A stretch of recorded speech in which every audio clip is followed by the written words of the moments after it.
Hello everyone, welcome to 𝗪𝗀𝘀 YouTube channel. আপোনালোক সকলোকে 𝗪𝗀𝘀 YouTube channel স্বাগতম জনাইছো আৰু আজিৰ আমাৰ এই ভিডিওটোৰ যোগেদি আমি ইম্পৰ্টেন্ট কোৱেশ্চনছ সমূহ চাম কিহৰ লগত জড়িত যোনটো আমাৰ আপকামিং JAA এক্সাম আহি আছে জুনিয়ৰ এডমিনিষ্ট্ৰেটিভ এসিস্টেন্টৰ হাই কোৰ্টৰ এক্সামৰ তাৰ লগত ৰিলেটেড কিছুমান ইম্পৰ্টেন্ট কোৱেশ্চন চাবলৈ চেষ্টা কৰিম ইয়াৰ আগৰটো ভিডিওত আপোনালোকে যোনসকলে ফলো কৰি আহিছে তেওঁলোকে নিশ্চয়কৈ দেখিছে আমি কিছুমান কোৱেশ্চনছ দিছিলো প্ৰিভিয়াস ইয়াৰ কোৱেশ্চনছ আৰু আজিৰ এই সেগমেন্টত আমি প্ৰিভিয়াস ইয়াৰ কোৱেশ্চনছ দিলো কিন্তু কিছুমান ৰিলেভেন্ট কোৱেশ্চন দিম যিখিনি অহাৰ সম্ভাৱনা বহুতখিনি বেছি আছে সো আমি স্টাৰ্ট কৰিছো the first question is which sports is associated with the term love lover logot related kuntu mane sports ase mane kuntu sports at love word to use hoy so football tennis cricket baseball very interesting questions so yate moi apunakok jodi shuddha uttor tu kau tetiale etu hoy jabo tennis ot a love word to refer kore to a score of 0 jetia 0 score hoi thake tetia he 0 score to represent koribor karone love word to use kora hoy okay so next question is the currency of South Korea a South Korear jonto currency hoy hetu ki hoy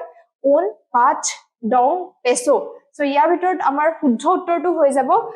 won hobo okay won tu hoy gol South Korear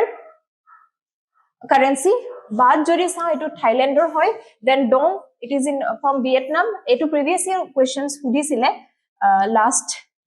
JAA exam ot dongor kotha hudisile it is from Vietnam and peso it is of Mexico okay God Save the King is the national anthem of God Save the King a junto etu kunkhon country national anthem hoy etu huda hoise United Kingdom then Netherlands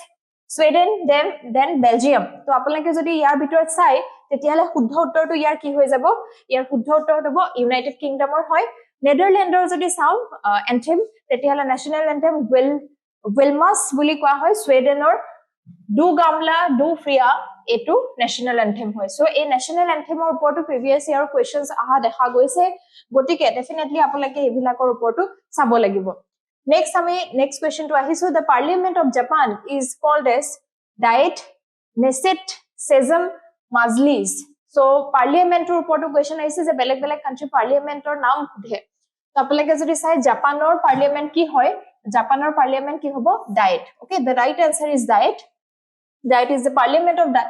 Japan Knesset hoy gol Israel or Sesam Poland or previous year etu question khudha hoisile Sesam kar hoy to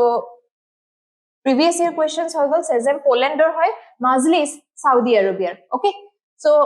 moving on to the next question the first constitutional amendment act of India was passed in the first constitutional amendment ketia hoisile mane junto amar সংবিধানৰ প্ৰথমটো সংশোধনী কেতিয়া হৈছিলে হেতু পুধা হৈছে first amendment 1950 51 52 55 again it is a questions from polity part okay right so the right answer is 1951 ত কি হৈছিলে প্ৰথম সংবিধানৰ সংশোধনী হৈছিলে okay moving on to the next question which amendment lowered the voting age from 21 to 18 years mane 21 bochor pa 18 bochor boyokholeke voting age to kuntu mane সংশোধনত কৰা হৈছিলে বা kuntu amendment ৰ যোগেদি কৰা হৈছিলে so ইয়াত যদি চাই 42nd amendment 44th 61st and 73rd গটিকে এটো আমি যদি চাও এটো কৰা হৈছিলে 61st amendment ৰ যোগেদি okay moving on to our next question the words socialist secular were added to the preamble এই দুটা শব্দ আছে socialist and secular এই দুটা শব্দ preamble ত আমাৰ preamble ত কেতিয়া অনা হৈছিলে মানে এড কৰা হৈছিলে হেতু সুধা হৈছে 40th amendment 42nd 44th 46 so ইয়াৰ শুদ্ধ উত্তৰটো কি হ'ব 42nd amendment এতিয়া যদি আপোনাকে কমন 42nd amendment ৰ কথা কোৱা হয় তেতিয়ালে ইয়াক আমি মিনি কনস্টিটিউশনস বুলি ক'ব পাৰো কাৰণ ইয়াৰ যোগেদি বহুত কেটা সংশোধনী অনা হৈছিলে বহুত কেটা বস্তু ইনক্লুড কৰা হৈছিলে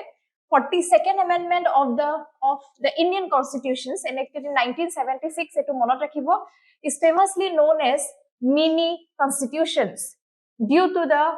extensive changes it made including amending the preamble to add socialist secular and integrity to sovereign democratic republic to sovereign democratic republic ei jun keta terminology ase sovereign democratic or republic ইয়াৰ লগত কি কি include কৰা হৈছিলে socialist secular আৰু integrative এই word কেটা include কৰাৰ কাৰণে ইয়া কোৱা হৈছিল and the unity and integrity of the nations তো হেতু কথা আপোনালোকে মনত ৰাখি থব next question is which amendment created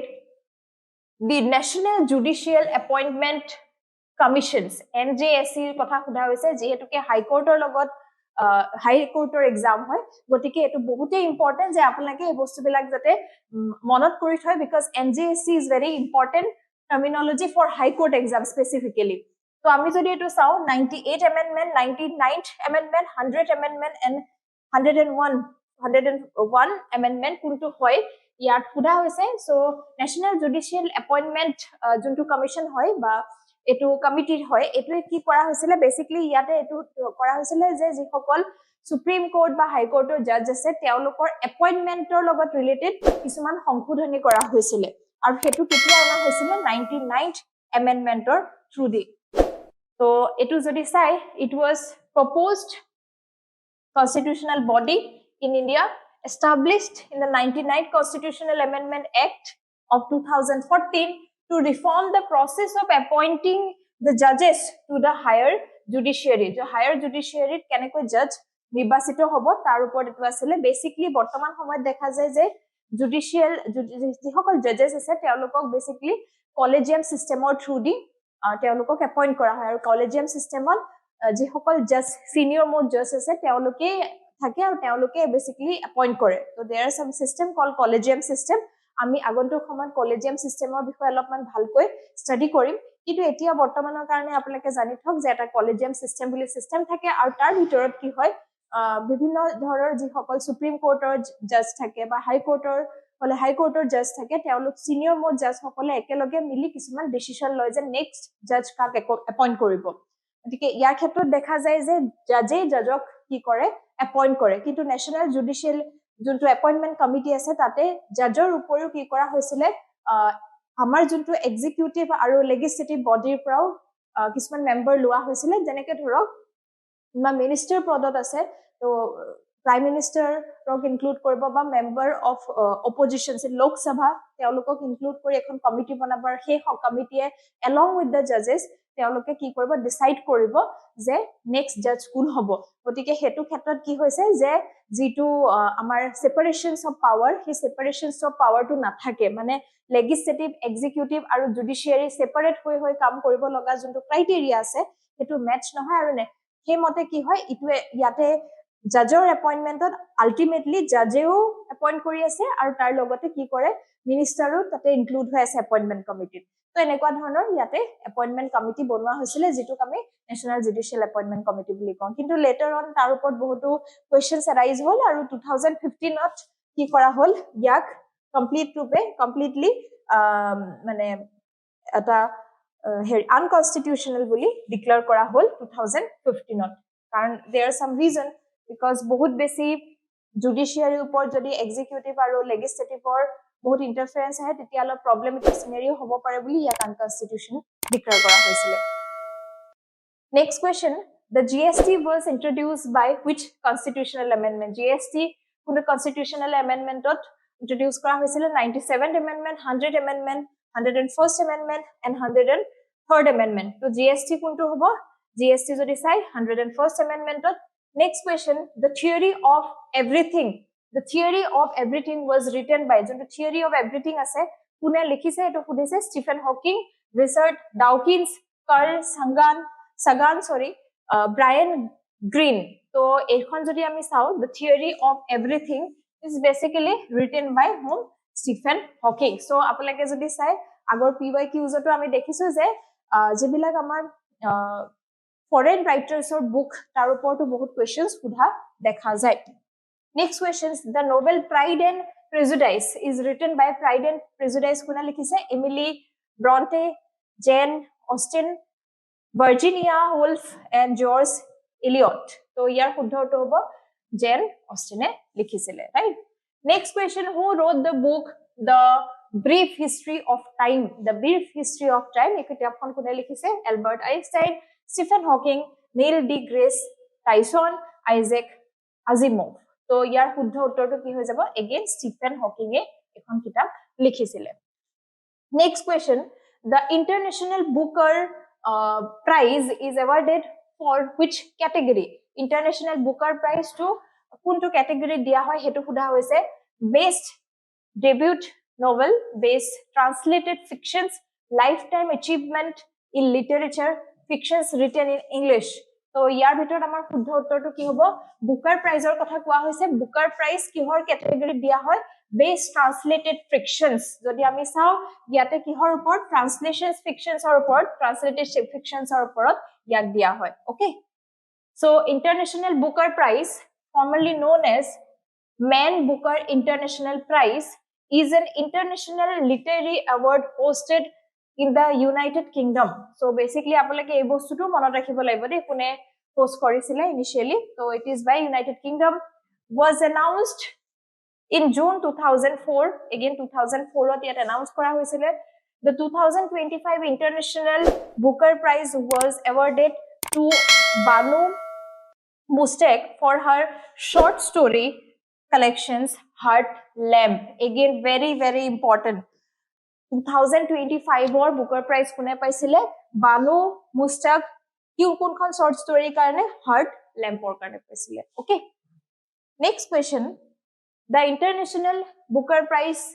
focuses on book translated into which language? Kuntu language ot translations or karone yat mane focus kora hoy? France, Spanish, English, German. So ইয়াৰ ভিতৰত শুদ্ধ উত্তৰটো কি হৈ যাব? ইংলিছৰ ট্ৰান্সলেচনৰ কাৰণে হয়। So next, Navroz is the New Year festival of Navroz festival to যোনটো হয় এটো নিউ ইয়াৰ ফেষ্টিভেল কোনটো কমিউনিটিৰ হয় হেতু সোধা হৈছে, কোনটো ৰিলিজিয়াছ কমিউনিটি? পাৰ্চিজ, জেইনছ, বুদ্ধিষ্ট, জিউছ। সো ইয়াৰ ভিতৰত শুদ্ধ উত্তৰ কোনটো হ'ব? পাৰ্চিয়ানছৰ Navroz is the New Year festival. Okay, the Buddhist festival Buddha Purnima celebrates to Buddhist festival as a Buddha Purnima kihor karone celebrate kora hoy? Birth and enlightenment of Buddha, death of Buddha, first sermon of Buddha, all of the above. So etu eta alop tricky questions karon bohote bhabibo je Buddha Purnima buddhar janmor uporot buddhar no tekhetor je kihor janmo tichir logot related hoy boli bhabibo, kintu actually শুদ্ধ উত্তৰটো হৈ যায় এই তিনিটাই হ'ব, all of the above. Okay, so আজিৰ ভিডিওটোত আমাৰ এখিনি কোৱেশ্চনছ আছিলে। মই আশা কৰিছো এই ভিডিওটোৰ দ্বাৰা আপোনালোক বহুখিনি উপকৃত হ'ব। আহি থকা আগন্তুক ক্লাছ বিলাকত আমি লাইভ সেশনছ আনিবলৈ চেষ্টা কৰিম, যাৰ দ্বাৰা আপোনালোকে ডাইৰেক্টলি এনসাৰ কৰিব পাৰিব আৰু তাৰ দ্বাৰা নিজকো চেক কৰিব পাৰিব যে আপোনালোকে আপোনালোকৰ প্ৰিপাৰেচন জাৰ্নিটোত কিমান আগবাঢ়িব পাৰিছে। আজিৰ বাবে ইমানেই আছিলে, ধন্যবাদ।